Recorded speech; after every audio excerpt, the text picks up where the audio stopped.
નમસ્કાર, વિવાદમાં સંવાદનું મહા પ્લેટફોર્મ એટલે બિગ ડિબેટ. સ્વાગત છે આપનું બિગ ડિબેટમાં. હું છું આપની સાથે સંધ્યાને વાત કરીશું જીએસટી અંગે જે રીતે કાપડના વેપારીઓ વિરોધ કરી રહ્યા છે. સરકાર સાથે પણ મુલાકાત થઈ શું વાત થઈ?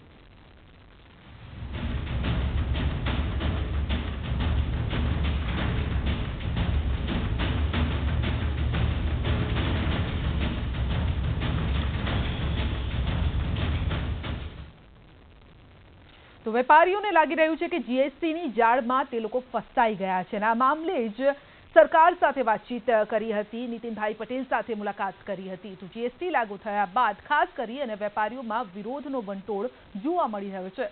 જીએસટીને લઈ અને કાપડના વેપારી ડેલિગેશન નાયબ મુખ્યપ્રધાન નીતિન પટેલને મળ્યા હતા અને જીએસટીને લઈને ઊભી થયેલી સમસ્યાઓ અંગે ચર્ચા કરી હતી. જોકે આ ચર્ચાના અંતે નીતિનભાઈએ પણ કહ્યું હતું કે જીએસટીના જે પ્રશ્નો છે તે અંગે ઉપર રજૂઆત કરવામાં આવશે. અરુણ જેટલી સાથે વાતચીત કરશે અને જે વેપારીઓના પ્રશ્નો છે તે ત્યાં સુધી પહોંચાડશે. ગરીબ અને મધ્યમ વર્ગના ભાઈઓ બહેનોની રોજગારી ઝડપથી ચાલુ થાય એ માટે હડતાલ તાત્કાલિક સમેટી જાય એવી અમારી બધાની જે ઈચ્છા છે. એના માટે મેં અમને ખાતરી આપી છે કે આવતીકાલે જ હું ભારત સરકારના નાણામંત્રી શ્રી અરુણ જેટલીજીને ગુજરાત સરકાર તરફથી વિનંતી કરીશ કે જીએસટી કાઉન્સિલની મિટિંગ શક્ય તેટલી વહેલી બોલાવી આ પ્રશ્ન ઉપર ચર્ચા વિચારણા કરી જેટલું વ્યાજબી અને યોગ્ય કાउंसिल जनाए ये प्रमाणे एનું निराकरण થાય. 10 दिन से मशीन बंद है मिल. हम लोग का खाने का चाहे रूम भाड़ा ये सब के लिए दिक्कत है. महीना लग गया, जुलाई महीना चल रहा है, 10 तारीख हो गया. 5-6 के खाते में पैसा डलाता है, पैसा न डला. आज हम लोग आते हुए कोई का पाले राशन है तो कोई के पाले कुछ नहीं, भूखे रह रहे हैं. ये चलते हम लोग सोच रहे कि हम लोग का पगार मिल जाए. पहले नोटबंदी आई, नोटबंदी में हमको लंबी कतार में खड़ा होना पड़ा और उसके कारण दिक्कत आई. हम अपने जॉब पे भी नहीं कर पाते थे, उसमें छुट्टियां गिरती थी. यहाँ पे 30 दिन काम करो तो ही पैसा मिलता है और उस कारण हम परेशान हुए. फिर जब से जीएसटी आई, लंबी छुट्टी मिल रही है, हमारा बजट ख़त्म हो चुका है और आदमी के पास इतना पैसा भी नहीं है कि वो गाँव जा पाए. यहाँ पे रूम का किराया भरना है. कोई भी सेठ के पास कहीं भी पैसा मांगने जाओ, कोई भी पैसा नहीं देता, पगार ट्रांसफ़र नहीं करता. 100-200 रुपये बोलता है, 1000-500 रुपये ले लो. नहीं तो 1500 में क्या होगा? 1500-2000 रुपये रूम भाड़ा लग जाता है. इधर खाने के लिए 2-3 हज़ार लग जाता है, उससे तो पूरा होगा नहीं. तो लगभग 25 लाख જેટલા કારીગરો બેરોજગાર થઈ ગયા છે. સુરતમાં 12 દિવસીય હડતાલ ચાલી રહી છે. વેપારીઓ જીએસટીને લઈ અને સરકાર સમક્ષ રજૂઆત કરવા પણ પહોંચ્યા હતા. આ મુલાકાત થઈ શું વાત થઈ? વાત ફક્ત એટલી થઈ કે ઉપર હવે વાત પહોંચાડવામાં આવશે. તો આ મુદ્દે આપણે ચર્ચા કરીશું. ચર્ચામાં આપણી સાથે જોડાયા છે બીજેપી નેતા, આપણી સાથે પ્રશાંતભાઈ વાળા પણ જોડાયા છે. પ્રશાંતભાઈ, આપનું સ્વાગત છે. વેપારી મંડળ તરફથી આપણી સાથે ગજેન્દ્રસિંહ રાઠોડ જોડાયા છે, ટેક્સટાઇલ કોર કમિટીના સભ્ય છે, જીએસટી વિરોધી જે આ કમિટી બની છે તેના સભ્ય છે. ગજેન્દ્રભાઈ, આપનું પણ સ્વાગત છે. ગજેન્દ્રભાઈ, સરકાર સાથે આપની વાતચીત થઈ, મુલાકાત થઈ, શું વાતચીત થઈ, કયા મુદ્દાઓ અંગે રજૂઆત કરવામાં આવી છે?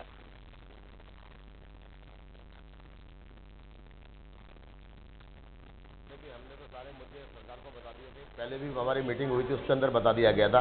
आज फिर से हमारी चर्चा हुई, हमने सारे चर्चा करके अपने मुद्दे रखे. तो उन्होंने आश्वासन दिया कि मैं आपको ये मुद्दे सारे वहाँ रखता हूँ और मुझे भी इससे है कि वाकई आपकी ये समस्या है. तो वहाँ आगे उनको मुद्दों को रखूँगा और जल्दी से जल्दी कोर कमेटी की वहाँ काउंसिल कमेटी की मीटिंग बुलाएं और आपकी ये हड़ताल खुले, ऐसी मैं शुभेच्छा करता हूँ. ये बात हुई उनसे और हमने भी आश्वासन दिया कि हम अपने व्यापारियों से बात करेंगे कि वो अगर उसके लिए तैयार होते हैं तो हम मीटिंग करके आपकी बात को जरूर मानेंगे. जी जी, परंतु आपना मुद्दा શું છે? આખરે આપની માંગ કઈ કઈ છે?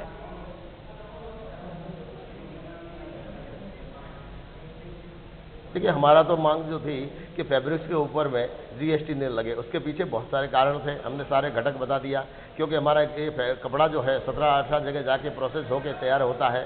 वो कई ऐसे घटक है उसके अंदर जो अशिक्षित वर्ग है, जिसके कारण से हमें समस्या होती है कि वो वर्ग सारा उस सैनवेट के सिस्टम में बैठ नहीं पाता है. उससे बेरोजगारी भी बढ़ेगी, निश्चित रूप से बेरोजगारी बढ़ेगी और उसके साथ में टेक्सटाइल बिजनेस भी घटेगा. हमने सारी समस्याएं अपनी बताई थी, ये हमारी समस्याएं थी. જી તો મુખ્ય માંગો જે છે તે સામે આવી રહી છે, અહીંયા સરકાર સાથે વાતચીત કરવામાં પણ આવી છે. પ્રશાંતભાઈ, વાત નીતિનભાઈએ પણ એ જ કહ્યું છે કે આગળ હવે રજૂઆત કરવામાં આવશે. શું આ રજૂઆતથી અહીંયા સમસ્યાનો અંત આવી જશે? લોકતંત્રમાં પોતાની વાતો, પોતાના પ્રશ્નોની રજૂઆત કરવાનો સૌ કોઈને અધિકાર છે. જે કાંઈ નાના મોટા પ્રશ્નો હોય, કોઈ વિસંગતતા કોઈને લાગતી હોય તો એની લોકશાહી ઢબે એની રજૂઆત થાય. આજે હમણાં જ આપણે નાયબ મુખ્યમંત્રીશ્રીનું નિવેદન આપણે જોયું કે સરકારનું મન પણ ખુલ્લું છે કે વેપારીઓને કોઈ પહેલી નજરે કોઈ વિસંગતતા જણાતી હોય, કોઈ પ્રશ્ન લાગતા હોય જીએસટી બાબતે, તો સરકારમાં એની રજૂઆત કરશે. નાયબ મુખ્યમંત્રીએ તો ત્યાં સુધી કીધું કે આવતીકાલે જ એ દેશના નાણામંત્રીશ્રીને આ રજૂઆત પહોંચાડશે અને જીએસટી કાઉન્સિલની જે બેઠક છે એ વહેલામાં વહેલી તકે મળે. કારણ કે આ તમામ નિર્ણયો છે એના માટે જીએસટી કાઉન્સિલની રચના કેન્દ્ર સરકાર દ્વારા કરવામાં આવી છે અને આ જીએસટી કાઉન્સિલમાં તમામ રાજ્યોના, દેશના તમામ રાજ્યોના નાણામંત્રીઓ સામેલ હોય છે. એટલે નાના મોટા જે તે રાજ્યના વેપારીઓને જે કાંઈ પ્રશ્નો છે એની જીએસટી કાઉન્સિલમાં ચર્ચા થાય અને એમાં જ્યાં જરૂરી લાગે તાર્કિક રીતે જોવામાં આવે, કોઈ સુધારા જરૂરી હોય તાર્કિક રીતે, તો એમાં ચોક્કસ રીતે સરકારનું મન, રાજ્ય સરકાર અને કેન્દ્ર સરકારનું મન ખુલ્લું છે. જે કાંઈ વિસંગતતાઓ જણાતી હશે એને પણ દૂર કરવામાં આવશે. તો સરકારે એનો ખૂબ હકારાત્મક અભિગમ દેખાડ્યો છે. જી ગજેન્દ્રભાઈ, આપને લાગે છે કે સરકાર પણ પોઝિટિવ છે? આપની જે માંગો છે તેમાંથી કદાચ બધી માંગ કદાચ ન માનવામાં આવે, 2-4 માંગ માની લેવામાં આવે?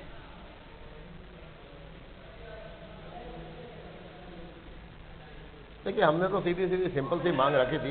सरकार तो पॉजिटिव है, इसमें हमारे चर्चा हुई उसके अंदर में उनका पॉजिटिव माइंड रहा, ऐसा नहीं है. लेकिन हमने जो रजूआत करी थी सिर्फ 2 मांगे रखी हमने सीधी. या तो सारी मांगे उसके अंदर आ गई कि आप या तो आगे कर दीजिए 18 महीना, 18 महीने की मांग रखी है कि जब तक हो सकता है मतलब तैयार हो जाए. तो उन्होंने ये हमारी रजूआत आगे रखने के लिए बात करी है. हो सकता है इसका रिजल्ट आएगा 1-2 दिन में. हाँ, 18 મહિના સુધી આપને સમય આપવામાં આવે, જીએસટી સમજવા માટે સમય આપવામાં આવે તેવી આપના તરફથી માંગ કરવામાં આવી છે. પરંતુ ગજેન્દ્રભાઈ, કારણ કે બીજો સવાલ એ છે કે કારીગરો પણ અત્યારે બેરોજગાર થયા છે. કારીગરોની જો વ્યથા સાંભળીએ તો તેમનું પણ એ કહેવું છે કે અમને માલિકો તરફથી પણ રૂપિયા આપવામાં નથી આવતા, જેના કારણે હવે લોકો બેરોજગાર થયા છે. યુપી, બિહાર, ઓરિસ્સાથી જે કારીગરો આવે છે તે પાછા ઘર તરફ જઈ રહ્યા છે.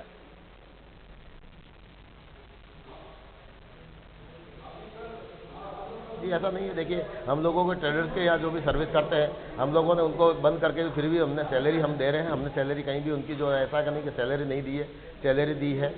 हाँ, रही बात मिल वालों की, मिल वाले ज़रूर हो सकता है उनका प्रॉब्लम होगी.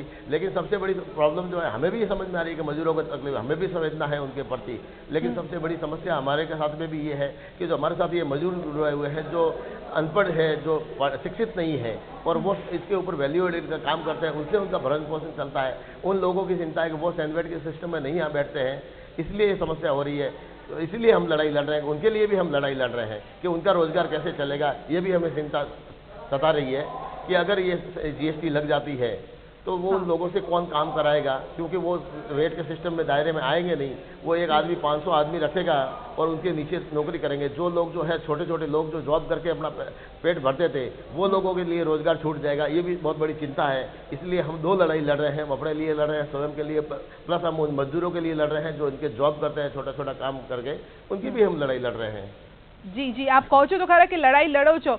શું હવે આપની આ જે લડાઈ છે તે ક્યાં સુધી યથાવત રહેશે? કારણ કે નીતિનભાઈએ પણ કહ્યું છે કે હડતાલ સમેટી લેવા માટે તેઓએ પણ અપીલ કરી છે. શું આ જે બાંહેધરી આપવામાં આવી છે કે આપની વાત ઉપર સુધી પહોંચાડવામાં આવશે, હડતાલ આપ સમેટી લેશો?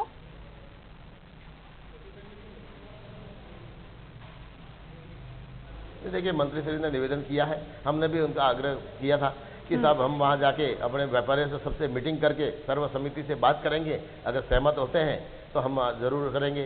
हमने इतना ये आश्वासन दिया है कि हम पहले बात करेंगे, इसके बाद आपको जवाब देंगे.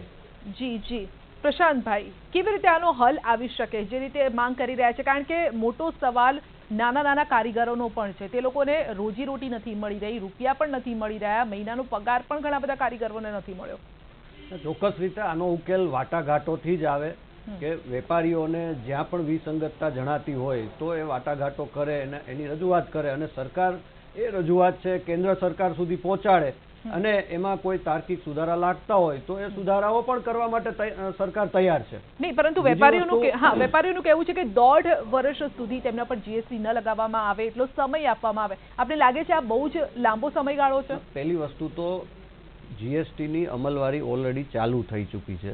બીજું કે નાના વેપારીઓની વાત છે, નાના કારીગરોની વાત છે, તો એમાં જીએસટી બિલમાં તમે જુઓ કે 20 લાખ સુધીના ટર્નઓવર પર એને જીએસટી નંબર લેવાની પણ જરૂર નથી, કોઈ રિટર્ન ફાઇલ કરવાની પણ જરૂર નથી.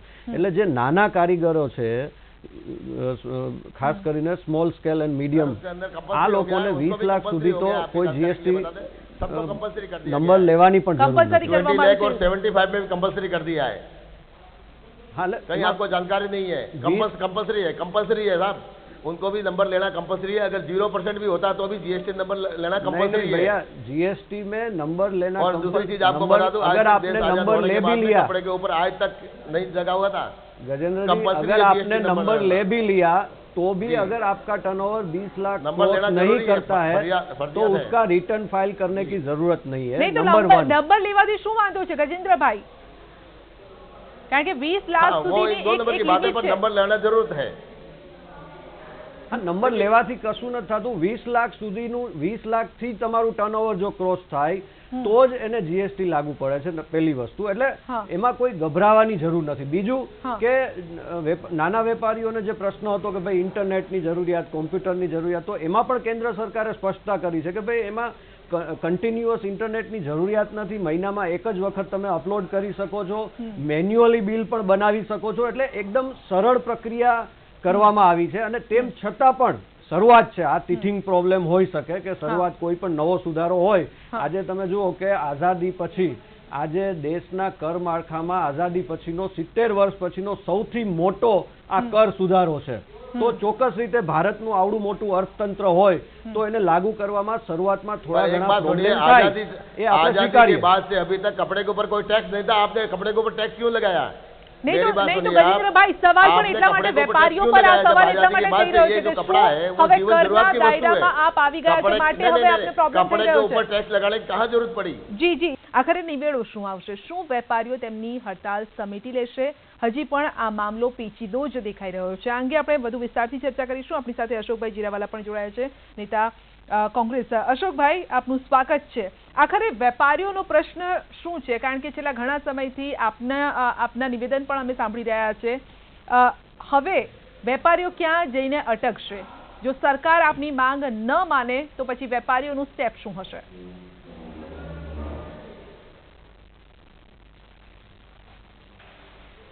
ખાસ કરીને વાત કરીશ તો હું એક વિવર્સ એસોસિએશનનો પ્રેસિડેન્ટ છું. તો ટેક્સટાઇલની જીએસટીને લઈને જે પ્રોબ્લેમો ક્રિએટ થયા છે, તો ખાસ કરીને અમારી જે માંગ છે એ અમારી માંગણી એ છે કે જે રીતે તમે જીએસટી લાગુ કર્યો છે, નો ડાઉટ અમે એને સ્વીકારવાલ છીએ, પણ જીએસટી એવો હોવો જોઈએ કે આમ નાગરિકને પણ કોઈ જાતનો મુશ્કેલી ના પડે. અહીંયા અશોકભાઈ, એક તમે અત્યારે કોંગ્રેસ તરફથી બોલો છો કે વેપારી તરફથી બોલો છો? જી, કોંગ્રેસના નેતા તરીકે આપ અત્યારે વાત કરો છો કે ફક્ત એક વેપારી તરીકે? એ પહેલા જરા ખુલાસો કરો. નહીં, કોંગ્રેસના નેતા તરીકે હું વાત કરી રહ્યો છું અત્યારે. તો પછી મારે આપને એ જ પૂછવું છે કે મારા એક સિમ્પલ પ્રશ્નનો જવાબ આપે કોંગ્રેસ કે જ્યારે સંસદમાં જીએસટી બિલ પસાર થયું ત્યારે લોકસભા અને રાજ્યસભાના બંને સદનમાં જીએસટી બિલ સર્વાનુમતે પસાર કરવામાં આવ્યું. એમાં કોંગ્રેસના સંસદમાં બેઠેલા નેતાઓએ પણ હાથ ઊંચો કરી અને એની સહમતિ દર્શાવી હતી. જો જીએસટી બિલ તમને વાંધાજનક લાગતું હોય તો ત્યાં સંસદમાં ત્યારે તમે વિરોધ કેમ ના કર્યો? આજે તમે પ્રજા વચ્ચે જઈ વેપારીઓને ગુમરાહ કરી અને વેપારીઓના હામી બનવાની વાત કરો છો, તો આ બે મોઢાની વાતો કોંગ્રેસ બંધ કરે. જો તમને વિસંગતતા લાગતી હોય તો સંસદમાં છૂટ હતી તમને બોલવાની. પહેલા વિરોધ કેમ ન કર્યો ને હવે શા માટે વિરોધ થઈ રહ્યો છે? પગ તળે રેલો આવ્યો છે એટલા માટે? चाहिए, लेकिन व्यापारी के मुद्दों को आप लोगों को नहीं छोड़ना है. मुझे ऐसी डिबेट में नहीं बैठना है. आप लोगों को व्यापारी के मुद्दे नहीं छोड़ने हैं. आप लोग अपने जीएसटी मनमोहन सिंह यूपीए सरकार દ્વારા લાવવા માંગતા હતા. જી, તમે જે વિરોધ કર્યો અને ત્યારે જે મોટી મોટી ગજેન્દ્રભાઈ, લોકોને ભરવા માટે માનનીય વડાપ્રધાન નરેન્દ્ર મોદીએ કરી છે એવી વાતો તો અમે કરતા જ નથી. અમે વાતો માત્ર એટલા માટે જ કરીએ છીએ કે તમે જે જીએસટી લાવ્યા છો એની અમે અમારો વાંધો નથી, પણ જીએસટી ની અંદર જે તમે ટકાવારી 28% મૂકી છે એની અમે વાંધો છે. બીજું કે એમાં સરલીકરણ હોવું જોઈએ, એમાં બિલકુલ તમે સરલીકરણ નથી કર્યું. ક્યાંક ને ક્યાંક તમે બુદ્ધિનું દેવાળું ફૂટ્યું હોય એવી રીતે નાનામાં નાના માણસને અને ગરીબ માણસને જ્યાં ઇલેક્ટ્રિસિટી પહોંચતી નથી એમાં તમે ઓનલાઈન રજીસ્ટ્રેશન કરવાની, ઓનલાઈન રિટર્ન ભરવાની વાત કરી. અશોકભાઈ, તમે જે 28% વાત કરો છો તો મારે તમને કેવું છે કે 81% જીવન જરૂરિયાતની 81% વસ્તુઓ એવી છે કે જેમાં 5 થી લઈને ફક્ત 18% સુધીનો જીએસટી છે. ફક્ત 19% વસ્તુ એવી છે કે જેમાં 28% જીએસટી લાગુ પડે છે. એટલે ખોટો હોબાળો ન મચાવો, તમે પ્રજાને ગુમરાહ કરવાનું બંધ કરો. અને જો તમારે વિરોધ નોંધાવો જતો તો સંસદમાં હાથ ઊંચો કરીને વિરોધ નોંધાવો છો.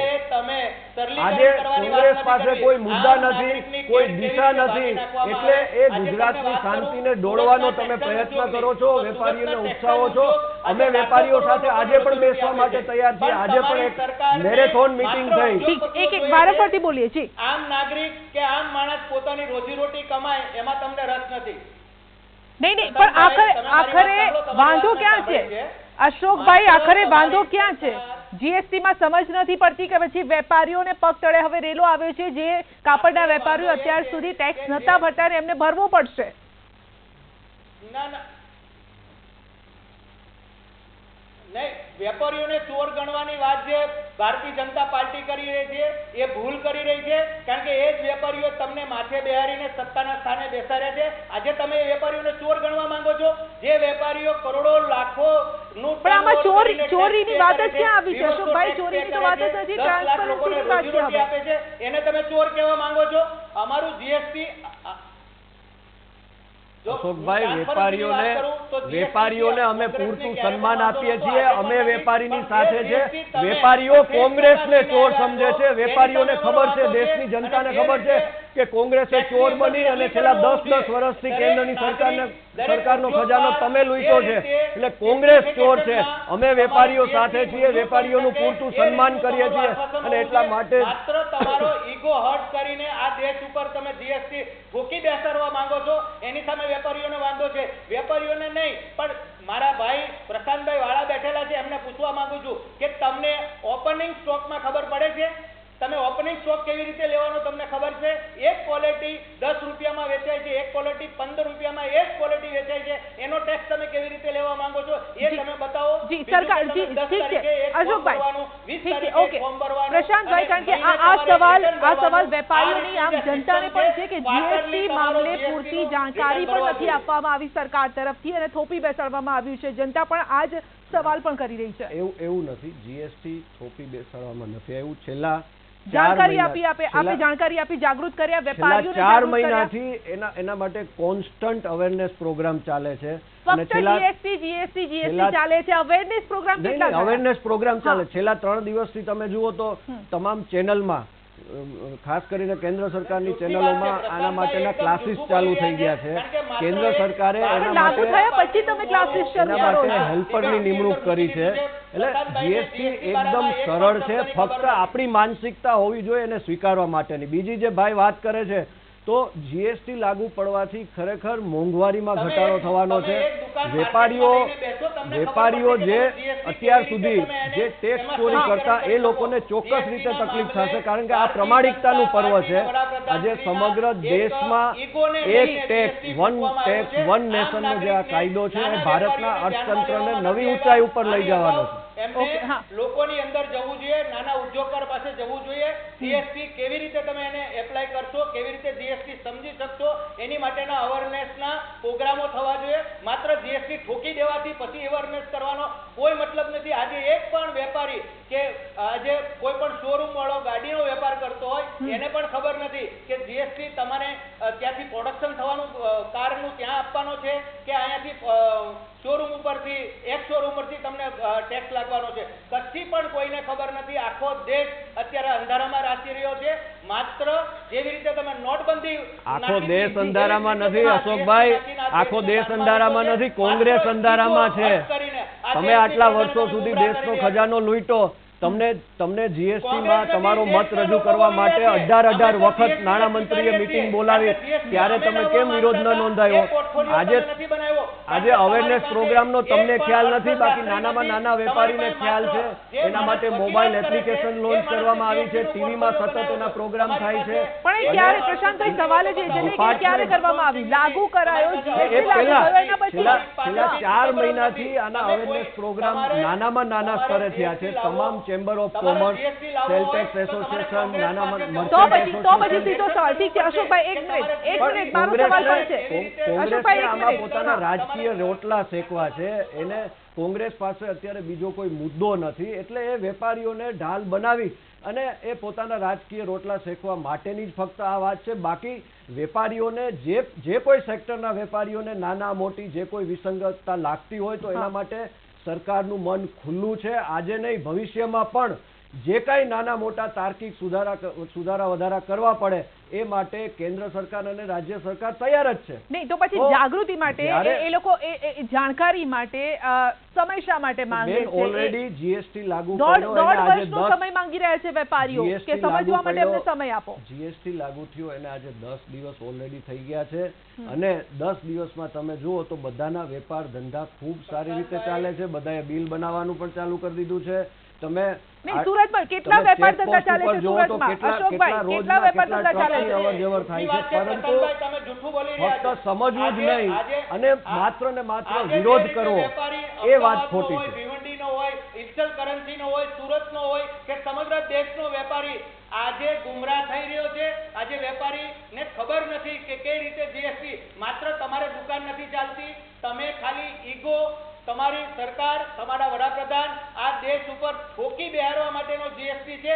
જીએસટી નું સરલીકરણ થવું જોઈએ. જીએસટી માટે જે લોકોને મુશ્કેલીઓ છે એને સમજાવવા પડે, વેપારીઓ સાથે બેઠક કરી અને એનું સરલીકરણ કરવું પડે. માત્ર તમે ઠોકી બેહારવાની વાત કરો, જો હુકમી કરવાની. અશોકભાઈ, વેપારીઓ સમજવા માટે તૈયાર છે, વેપારીઓ જાગૃત થવા માટે તૈયાર છે. સરકાર તો કહી રહી છે કે અમે જાગૃતિના કાર્યક્રમ કરી રહ્યા છે. વેપારીઓ કેટલા જાગૃત થવા માટે તૈયાર છે? કારણ કે એ તો 1.5 વર્ષનો સમય માંગી રહ્યા છે સમજવા માટે. અશોકભાઈ, નહીં, જો વેપારીઓ સમજવા માટે નથી માંગી રહ્યા. વેપારીઓને જ્યાં જ્યાં મુશ્કેલીઓ પડી રહી છે એ મુશ્કેલીઓ કેવી રીતે સરકાર દૂર કરશે. માની લો કે એક વ્યુઅર્સની વાત કરું કે ટેક્સટાઇલની અંદર સુરતમાં 50,000 વ્યુઅર્સો, 9 લાખ લૂમ ચાલી રહ્યા છે, 6 કરોડ મીટરનું પ્રોડક્શન કરી રહ્યા છે. તમામ ઉદ્યોગોને એ જે 18% પીઓએ ઉપર યાન ઉપર નાખવામાં આવ્યા છે, તો મારું એટલું જ કહેવાનું છે કે 18% જે કઈ જીએસટી યાન ઉપર લાગ્યો છે એને ક્રેડિટ ને રિફંડ મળવી જોઈએ. બધા ઉદ્યોગોને તમે આપો છો તો ટેક્સટાઇલ ઉદ્યોગને પણ ટેક્સટાઇલ ને કેમ નથી આપતા? રિફંડ અંગે ચર્ચા વિચારણા થશે. પ્રશાંતભાઈ, ઠીક છે અશોકભાઈ, ટૂંકમાં એક લાઈનમાં જવાબ. પ્રશાંતભાઈ, રિફંડ હોય કે બીજી કોઈ પણ બાબત હોય, આજે આપણા નાયબ મુખ્યમંત્રી નીતિનભાઈ પટેલે સ્પષ્ટ રીતે નિવેદન આપ્યું છે કે જે કાંઈ પ્રશ્નો હશે, ફક્ત ટેક્સટાઇલ વેપારીઓના નહીં, જે કોઈ વેપારીઓના, જે સેક્ટરના જે પ્રશ્નો હશે એની રજૂઆત એ કેન્દ્રના નાણામંત્રીને કરશે અને જીએસટી કાઉન્સિલની જ્યારે બેઠક મળશે ત્યારે આ જે કઈ વિસંગતતા છે એના માટે યોગ્ય રીતે પગલાં પણ લેવામાં આવશે. હવે રાહ એ જોવાની છે કે રજૂઆત થાય પછી શું નિવેડો આવે છે, વેપારીઓના પક્ષમાં જાય છે કે નથી જતો, એ જોવાની રાહ જોવાની વાત છે. આપ બંનેનો આભાર. પ્રશાંતભાઈ, અશોકભાઈ મારી સાથે જોડા બદલ. તો વેપારીઓની હડતાલ સમેટાશે કે નહીં તે મોટો સવાલ છે. મોટો સવાલ એ પણ છે કે જે કારીગરો છે તેમની રોજીરોટીનું શું? આ સવાલ સાથે આપને સાથે વિદા લઈ રહ્યા છે. રજા આપશો.